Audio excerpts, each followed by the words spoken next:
en ce jour sur le canal de Béni TV. Je suis heureuse d'être avec vous en ce jour. Eh bien, ne vous laissez pas distraire par les circonstances qui vous entourent, car plus grand est celui qui est en vous. Alors, au menu de ce magazine aujourd'hui, le pasteur Licré va encore faire du bien à notre âme à travers cette rubrique rectificative, cette rubrique qui nous permet de rectifier nos différents comportements. Et c'est en tant qu'enfant de Dieu, il ne sera pas là physiquement sur notre plateau. On va se ressasser de l'enseignement qui nous a décidé depuis la fois dernière. Et pour finir, on va donner la parole à tous nos annonceurs afin de s'exprimer dans Espace Annonce. Je vous laisse en très bonne compagnie de ces clips. À tout de suite avec la suite de ce programme.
That is where the blessings are. Hallelujah, hallelujah, hallelujah. If you're ready to say over there with me, say uko, uko, uko, uko, uko. Uko, uko, uko. Uko, uko, uko. Uko, uko, uko. Uko, uko, uko. Uko, uko, uko. Uko, uko, uko. Uko, uko, uko. Uko, uko, uko.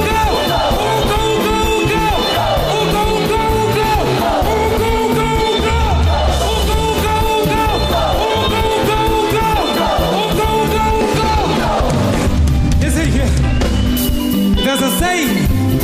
There's a saying we say that we use when we crush demons.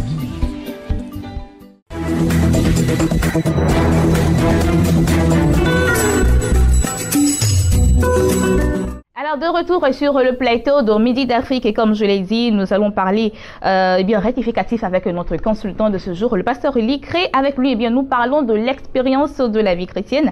Et ensuite, on ira avec notre consultant, avec notre invité qui est déjà sur notre plateau. Lui, il s'agit de pasteur Kouman. Bonjour. Bonjour, Bénédicte. Le micro, comment ça va? Oui, ça va bien. D'accord. Alors, avec vous tout à l'heure, ce sera dans Espace Annonce, pour nous annoncer un séminaire de formation. C'est exact. D'accord. Pasteur Licré, bonjour. Bonjour, Bénédicte. Comment ça va? Ça va très bien. D'accord. Alors, avec vous aujourd'hui, nous parlons de l'expérience de la vie chrétienne. Oui, c'est cela. Pourquoi d'abord l'expérience de la vie chrétienne? Ok. Alors, quand on parle déjà de l'expérience de la vie chrétienne, ça veut dire que le chrétien avait déjà eu une certaine expérience dans le monde. C'est-à-dire, il a vécu d'une certaine façon et il a changé de camp. C'est-à-dire que du monde, il est passé à la vie chrétienne. Donc, en arrivant en Christ, en donnant sa vie à Christ, il ne doit plus vivre de la même manière qu'il vivait auparavant.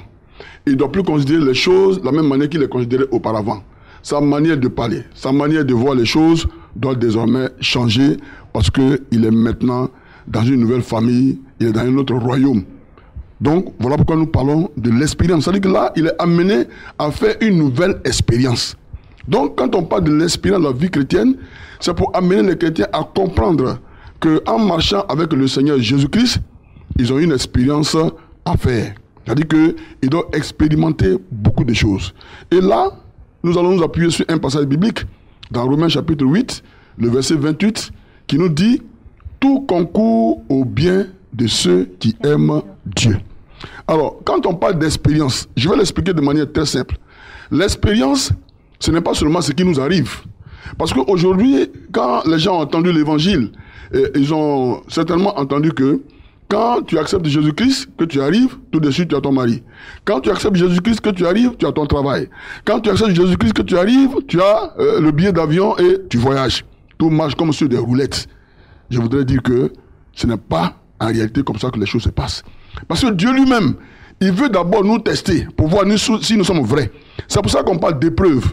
Épreuve vient du mot éprouver, faire passer par le feu. Le feu, ce sont les épreuves, ce sont les difficultés, c'est tout ce que nous traversons.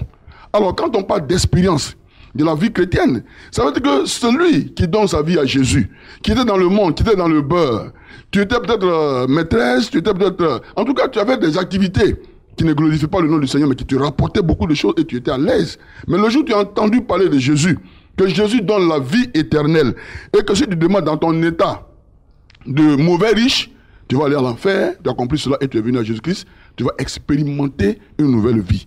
Donc l'expérience, il y a beaucoup de choses qui vont arriver. Il va y avoir des épreuves. Mais je veux dire ici que l'expérience, ce n'est pas ce qui nous arrive, c'est ce que nous apprenons de ce qui nous arrive. Et c'est ce qui est très important. Ce que nous apprenons de ce qui nous arrive, c'est les leçons que nous tirons de ce qui nous arrive. Je donne un exemple. Tu vois, Nebuchadnezzar dans la Bible, il n'avait pas de considération pour Dieu, le roi de Babylone. Et il a même jeté dans la fournaise ardente Abednego, Meshach, Shadrach.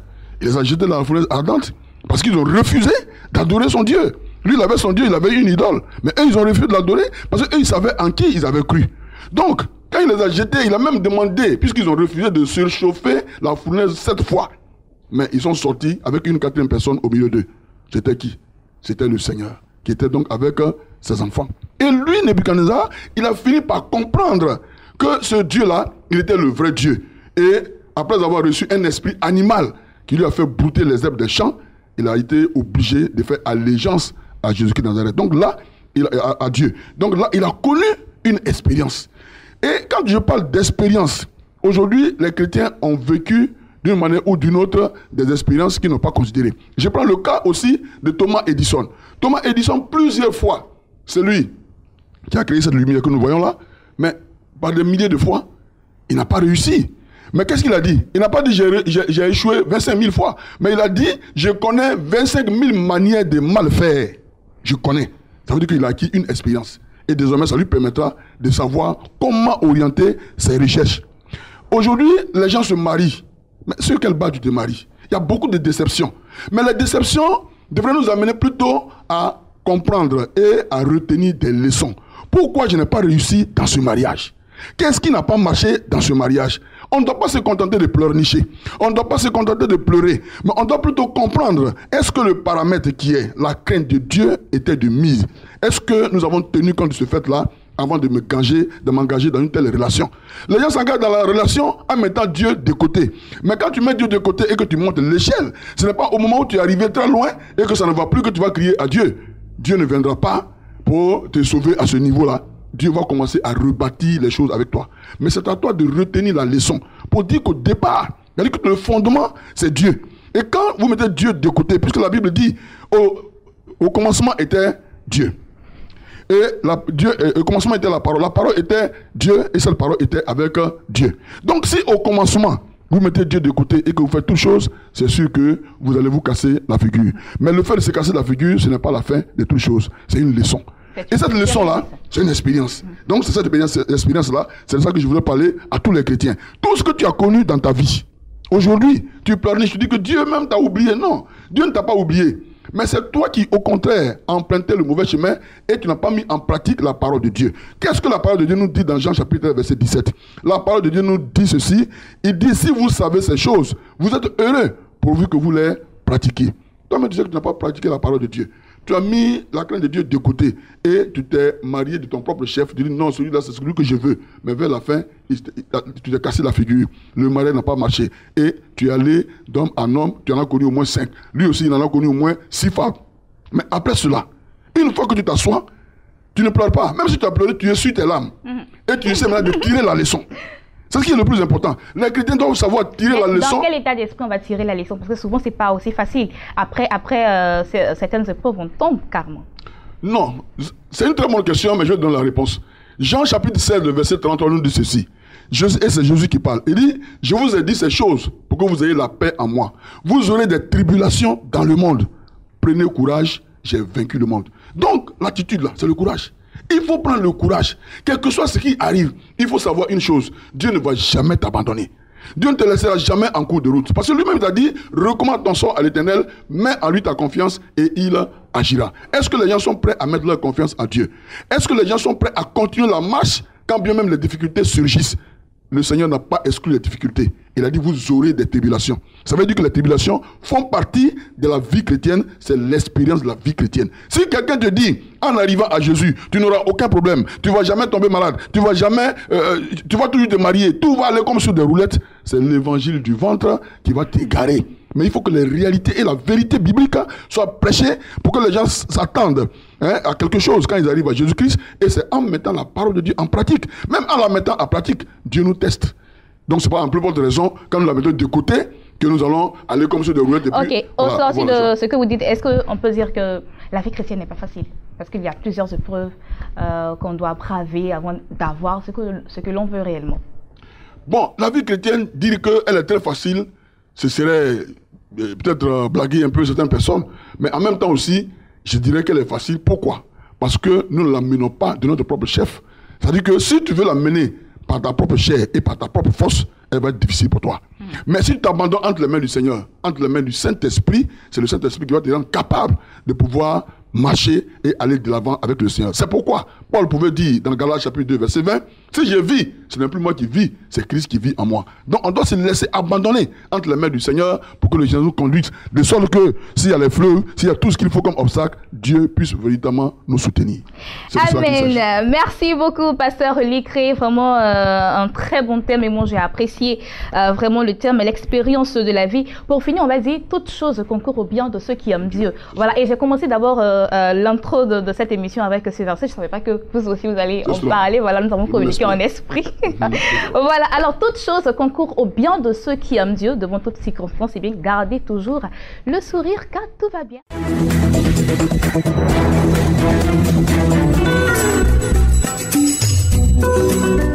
Alors, fini avec rectificatif en compagnie du pasteur Licré. J'espère que vous avez pris note. On va souffler un peu en musique et on reviendra avec Espace Annonce. Oh, Jesus, you're the lily of the valley.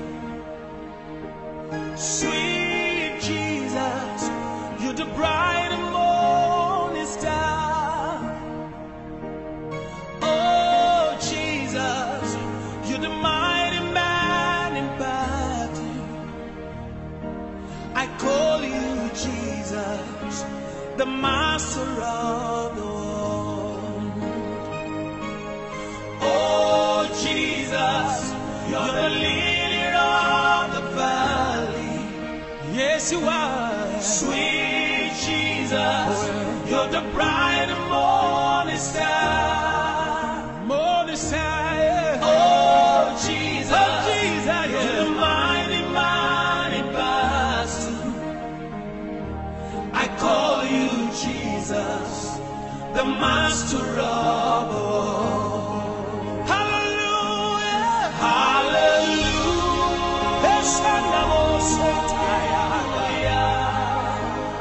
Hallelujah, hallelujah.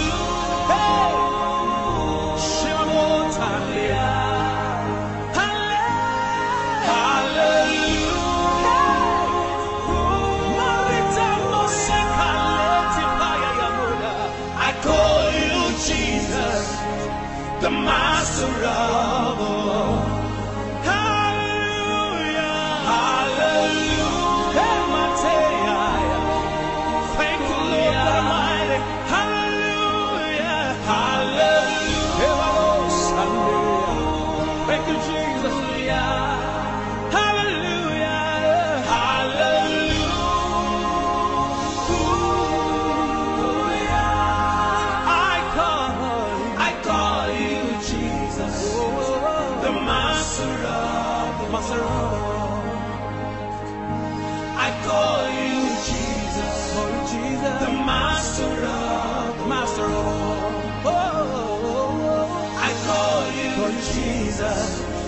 the master of the world.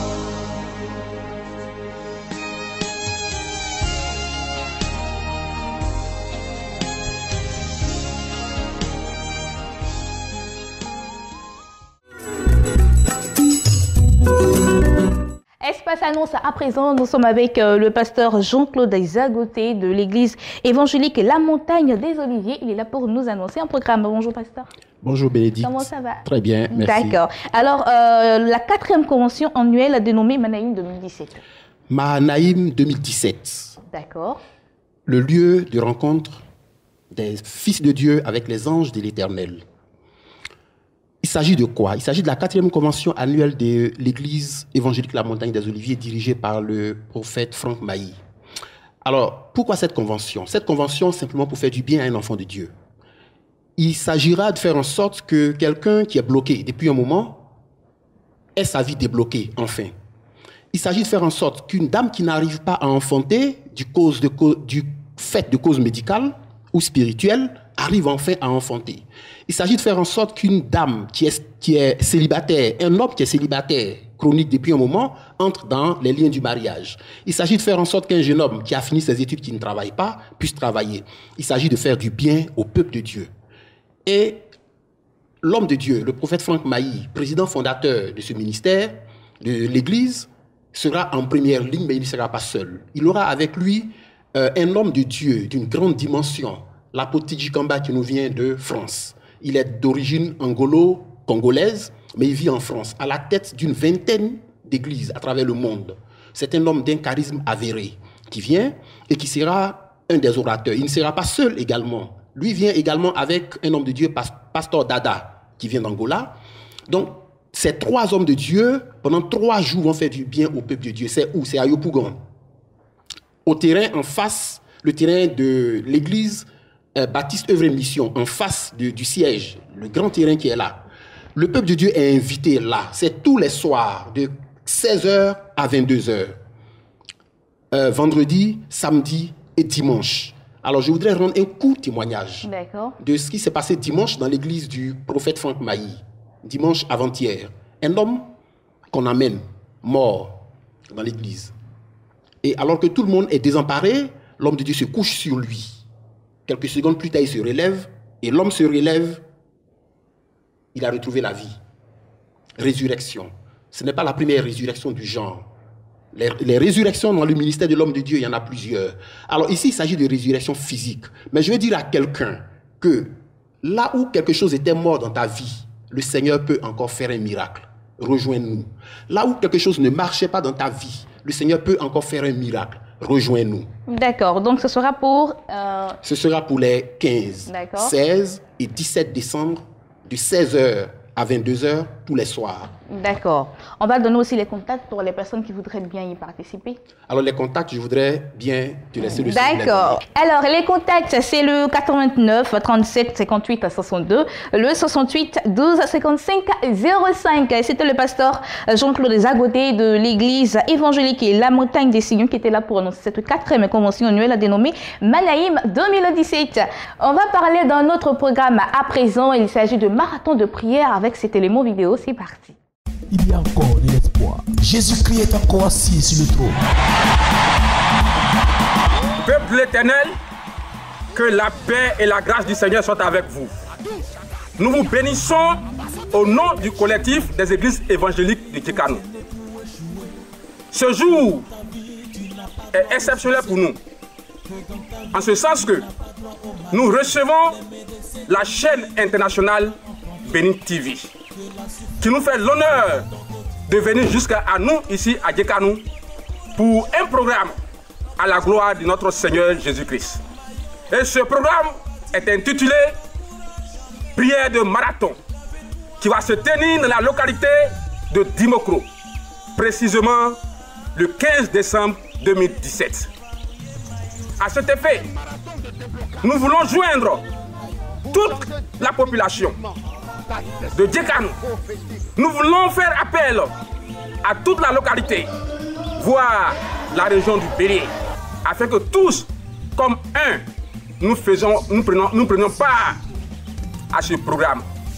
Nous invitons tout le monde Car là où on se rassemble, le Seigneur opère et le Seigneur agit. Et ce jour est encore exceptionnel dans la mesure où nous allons assister à de grandes choses. Le Seigneur va encore témoigner sa fidélité. Le Seigneur va encore, en ce jour, apporter la délivrance. Il va guérir les malades. Il va restaurer les âmes. Voilà pourquoi nous faisons appel à tout le monde. Où que vous soyez, que tout le monde, ce jour-là, converge vers Dimokro pour qu'ensemble, nous donnons gloire à notre Seigneur Jésus-Christ. Nous profitons de l'occasion pour dire un grand merci au couple Manté. Nous prions que la grâce et les bontés de Dieu comblent leur vie, afin qu'ils puissent encore nous permettre de voir la gloire du Seigneur au travers de la chaîne internationale Bénin TV. Cette fois-ci, on va mouiller le maillot comme Jésus. Que Dieu nous bénisse. Ciel pour l'année 2018 à ce spécial marathon de prière le vendredi 15 décembre à l'esplanade du foyer des jeunes de Dimboko. Viens ouvrir ton ciel pour l'année 2018. Infoline 58 56 60 40 09 88 68 00. Le marathon de prière, un événement divin à ne rater sous aucun prétexte. Marathon de prière pour cette troisième et grande édition, ce sera pour ce 15 décembre à Dimboko. J'espère que vous y serez tous. Les contacts ont été donnés, vous pouvez appeler pour avoir de plus en plus d'informations. Quant à moi, je vous dis au revoir. J'étais très heureuse de vous présenter ce magazine. Rendez-vous demain 12h GMT. Vous pouvez aussi nous voir sur notre site internet www.beni.tv et que l'Éternel vous bénisse en abondance. Bon appétit si vous êtes toujours à table. Au revoir. Il est le créateur du ciel, il est le créateur de la terre. Il est le Dieu tout-puissant, tout-suffisant. Frères et sœurs, levons nos mains ensemble et proclamons sur nos vies. Chantons ensemble. Il déplace les montagnes, me garde dans la vallée, protège quand il pleut. Chante, chante mon frère, mon Dieu est puissant. Il guérit mon cœur brisé, me rend fort quand je suis faible. Il règne à jamais.